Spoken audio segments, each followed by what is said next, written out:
뉴욕 증시 3대 지수가 5% 넘게 급락했습니다. 이틀간 9,600조 원이 증발했습니다. 테슬라에 대해 JP모건이 1분기 이익 추정치를 하향 조정하고 댄 아이브스는 목표가를 43% 내려잡았습니다. 애플이 중국의 보복 관세에 급락했습니다. 아이폰 가격과 마진율에 대한 부담이 커지고 있습니다. 출근길 뉴스프레소입니다. 뉴욕 증시가 이틀 연속 추락하며 약세장에 진입했습니다. S&P 500 지수가 6% 가까이 하락하며 고점 대비 17% 물러난 한편 나스닥 지수는 5.8% 급락으로 12월 고점 대비 22% 후퇴했습니다. 이날 하락의 직접적인 원인은 중국의 보복 조치입니다. 수요일 미국이 발표한 초강경 관세에 대응해 4월 10일부터 모든 미국 수입품에 34%의 관세를 부과하겠다고 밝혔습니다. 발표 시점은 중국장 마감 후, 미국장 개장 전, 미 증시 하락을 일부러 유발해 트럼프를 궁지로 몰려는 의도가 엿보이죠. 협상보다는 보복부터 시작됐다는 점에 공포감이 확산했고 빅스가 50.9% 폭등하며 45선을 돌파했습니다. 장중 낙폭 확대 요인은 파월 의장의 발언이었는데요. 관세가 예상보다 크고 인플레이션에 영향을 줄 것으로 예상되나 연준은 당장 개입하지 않겠다는 입장을 밝혔습니다. 연준의 시장 개입을 기대하던 투자자들의 실망을 안겼습니다. 그야말로 이례적인 역사에 남을 폭락의 순간을 지나가고 있습니다. 이틀간 사라진 미국 증시 시가총액의 규모는 9,600조 원. 과거 비슷한 시기 이후 뉴욕 증시의 흐름은 어땠을까요? 빅스가 45선을 돌파한 바로 다음 날 증시가 오를 확률은 75%, 상승률은 2.6%에 달했습니다. 일주일 후 상승 확률은 83%, 상승률은 4.3%에 달합니다.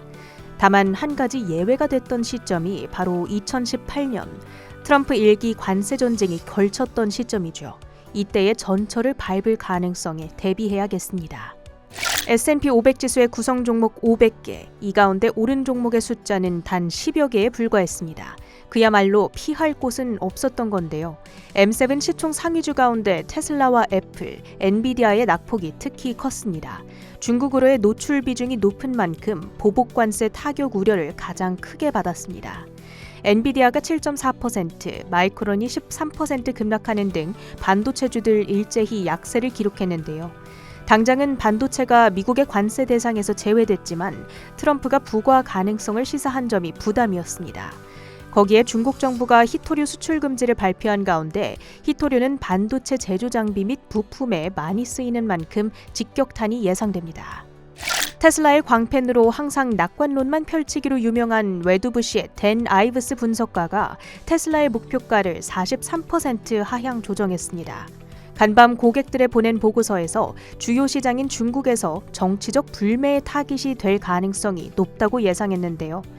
중국의 34% 보복 관세로 인해 중국 소비자들이 비야디와 니오, 샤오펑 등 중국산 전기차를 구매하게 될 것이고 최근에 브랜드 훼손으로 전 세계 잠재 수요의 최소 10%를 잃었다는 지적입니다.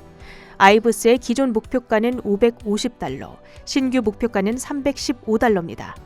메타가 새로운 AI 모델 라마4를 공개했습니다. 다양한 데이터를 통합 처리할 수 있는 멀티모달 AI로 스카우트와 매버릭, 베헤모스 등 3개 제품군으로 구성됩니다. 주력 모델인 매버릭은 더 저렴한 비용으로 경쟁사 AI 모델과 비슷한 성능을 낸다고 강조했는데요. 100만 토큰 사용 시 드는 비용이 최대 49센트로 이는 오픈 AI의 10% 수준입니다. 금융주들은 경기 침체 우려를 반영하며 7% 내외로 급락했습니다. 경기 우려감에 다른 모든 종목이 빠질 때 방어주들만큼은 살아남은 것이 최근의 특징이었는데요. 이날은 코스트코와 코카콜라, 프록터앤갬블, 버라이즌 등 필수 소비재와 유틸리티, 헬스케어 업종마저 방어적 성향을 뒤로하고 패닉셀의 여파를 받아갔습니다. 미중 무역 분쟁이 격화하자 중국 주식에 대한 투심이 위축되며 알리바바와 핀두어더, 징둥닷컴 등이 7에서 9%대의 낙폭을 기록했습니다. 나이키와 룰루레몬 등은 베트남과 미국 간 무역 협상 기대감 속 반등했습니다. 주택 건설주들은 국채금리 하락에 따른 모기지 금리 하락, 그로 인한 주택 판매 촉진 기대를 반영하며 올랐습니다. 주요 헤드라인도 살펴보시죠.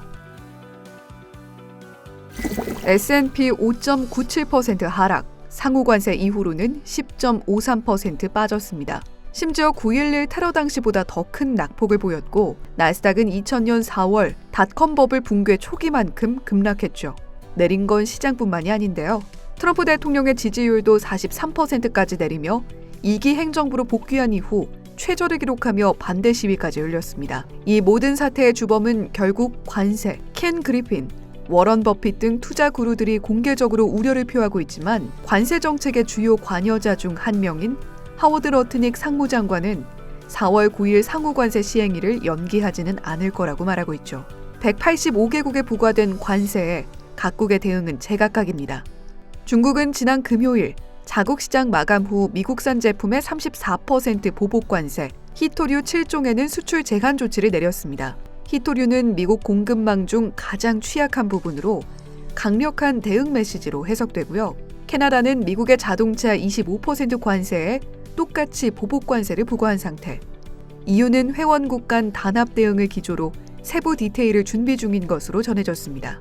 이런 가운데 46% 관세 폭탄을 맞은 베트남은 대미 관세를 0%까지 내리겠다는 의사를 밝혔는데요. 하지만 시장은 추가 충격에 긴장이 높아지고 있습니다. 대선에서 공개적으로 트럼프 대통령을 지지했던 퍼싱 스퀘어의 억만장자 투자자 빌 에크먼. 월요일 트럼프가 관세 시행을 90일가량 연기하는 발표를 할 수 있다면서 월요일이 미국 경제 역사에서 가장 흥미로운 날 중 하나가 될 거라고 말했습니다. 시장 반등의 촉매가 될 수 있을지 지켜보시죠. 주식시장의 위기 때마다 기준금리 인하로 시장 반등에 혁혁한 공을 세워온 주인공은 바로 연준이었습니다. 지난 금요일 경제 전망을 주제로 파월 의장이 연설에 나섰죠. 연설에 앞서 트럼프 대통령은 연준이 지금 금리를 인하해야 한다며 연준이 더 이상 지체해선 안 된다고 말했는데요. 파월 의장은 관세 여파가 예상보다 커서 인플레이션은 상승하고 성장 둔화 위험 속에 있다면서도 현재는 적절한 정책 경로를 판단하기 이르다며 연준이 당장 트럼프 대통령의 기대처럼 움직이지는 않을 것임을 예고했습니다. 미국의 부채 규모 탓에 재원 마련이 우선인 트럼프 대통령으로서는 이제 감세 정책이라는 카드를 꺼내들 가능성이 높게 점쳐집니다. 뱅크 오브 아메리카의 하트넷 전략가도 S&P 500이 4,800에서 5,000포인트, 트럼프 대통령 지지율이 40에서 45%, 실업률 상승 시에는 오히려 트럼프 풋에 대한 기대를 걸어볼 때라면서 위험자산 올인 시나리오를 제시하고 있는데요. 금요일 노동부의 비농업 고용보고서 3월엔 22만 8천 명이 늘어 전달 고용 증가폭 11만 7천 명에 2배가량 서프라이즈를 기록했습니다. 하지만 3개월 평균은 15만 2천 명에 그치고 있고 실업률도 4.2%로 전월치 4.1%, 예상치를 모두 상회, 2달 연속 증가세죠. 뱅크 오브 아메리카의 전술적 매수 전략의 요건은 우선 모두 충족 중인데 트럼프 대통령의 감세안과 부채안도 인상안에 상원 통과 소식도 주목해 보시죠. 이번 주 현지 시간 10일 CPI와 FOMC 의사록, 11일 PPI 발표가 예정된 가운데 금요일부터는 JP모간 체이스, 웰스파고, 블랙록 등 금융주를 시작으로 또다시 실적 시즌에 돌입하게 되는 미국 시장. 그러나 가장 중요한 일정은 9일로 예정된 상호관세 발효입니다.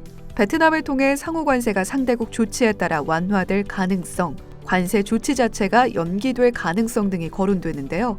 과연 트럼프 대통령이 떨어지는 시장과 지지율을 모두 잡아낼 보관을 제시할 수 있을까요? 함께 지켜보시죠. WTI 원유 선물이 7.4% 급락하며 4년 전 수준으로 회귀했습니다. 이틀 새 $10가 내리면서 61.9달러 선에 마감했습니다. 9.11 테러 당시보다 큰 증식 충격을 가져가면서 달러 인덱스가 103선까지 떨어졌습니다. 안전자산 선호보다 패닉셀 현상이 가속화되면서 금이 내리고 비트코인은 운명의 지지선이라 불리는 8만 선이 붕괴됐습니다. 지금까지 출근길 뉴스프레소였습니다.